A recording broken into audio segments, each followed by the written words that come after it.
नमस्कार मित्रांनो, P M किसानबद्दल एक लेटेस्ट अपडेट आलेला आहे की पी एम किसानचा जो आता पुढील हप्ता जो आहे, जो 20वा हप्ता जो आहे, तो आता शेतकऱ्यांच्या खात्यामध्ये लवकरच जमा होणार आहे. परंतु त्यापूर्वी काही शेतकरी संभ्रमात आहे की जो ॲग्रीस्टॅग आय डी आहे, तो ॲग्रीस्टॅग आय डी या 20व्या हप्त्याकरता कंपल्सरी आहे किंवा नाही. तर मित्रांनो, बऱ्याच शेतकऱ्यांचे रजिस्ट्रेशन होणे बाकी आहे अजूनही.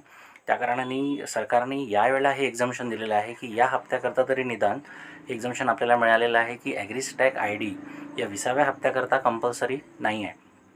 परंतु जरी ॲग्रीस्टॅग आय डी जरी कंपल्सरी नसेल तरी मात्र ई-के-वाय-सी प्रत्येक शेतकऱ्याला करून घेणे आहे. ज्यांनी ई-के-वाय-सी केलेलं नाही आहे आपल्या खात्याचं, त्यांना जाऊन त्यांना या संकेतस्थळावर जायचं आहे www.pmkisan.government.in म्हणजे .gov.in या संकेतस्थळाला व्हिजिट करून तुम्हाला फक्त आपला आधार क्रमांक किंवा मोबाईल क्रमांक त्या ठिकाणी एंटर करायचा आहे. आणि तुम्ही जसा आधार क्रमांक एंटर केला किंवा मोबाईल नंबर एंटर केला तर तुमच्या मोबाईलवर एक मेसेज येणार, त्याला आपण OTP म्हणतो, वन टाईम पासवर्ड.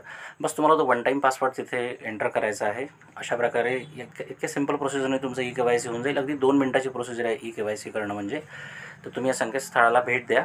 फक्त एवढं लक्षात ठेवा, जो मोबाईल नंबर तुमच्या आधार कार्डशी लिंक आहे, संलग्न आहे, त्याच मोबाईलवर हा OTP येणार आहे. ओके, तर तुम्ही म्हणजे तो जो मोबाईल नंबर आहे किंवा तो जो मोबाईल आहे तो तुम्ही त्यावेळी रेडी ठेवा आणि हे ई-के-वाय-सी तुम्ही करून घ्या.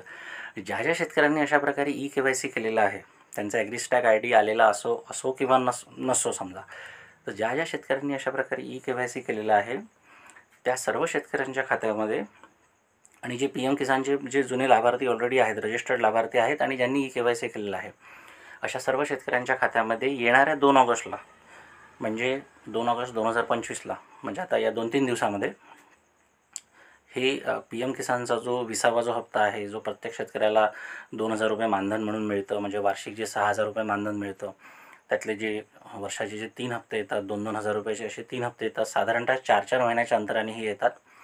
तर हा जो 20वा हप्ता जो आता ड्यू झालेला आहे, तो आता 2 ऑगस्ट रोजी प्रत्येक शेतकऱ्याच्या खात्यामध्ये येणार आहे. त्याची कंडिशन मी तुम्हाला पहिलेच सांगितलेली आहे की आपण रजिस्टर असावं पी एम किसानमध्ये आणि आपलं ई-के-वाय-सी झालेलं असावं. ॲग्रीस्टॅगची अट काढण्यात आलेली आहे, पूर्वी ती अट ठेवण्यात आली होती. आणि अशाच प्रकारची जर का तुम्हाला अचूक माहिती हवी असेल, अचूक अपडेट्स शेतीबद्दल, शेतीच्या योजनांबद्दल हवे असतील तर चॅनलला सबस्क्राईब करायला विसरू नका. बेल आयकनला पण प्रेस करा, म्हणजे हे जे अपडेट्स आहेत ते लगेच तुमच्याजवळ पोहोचतील. धन्यवाद.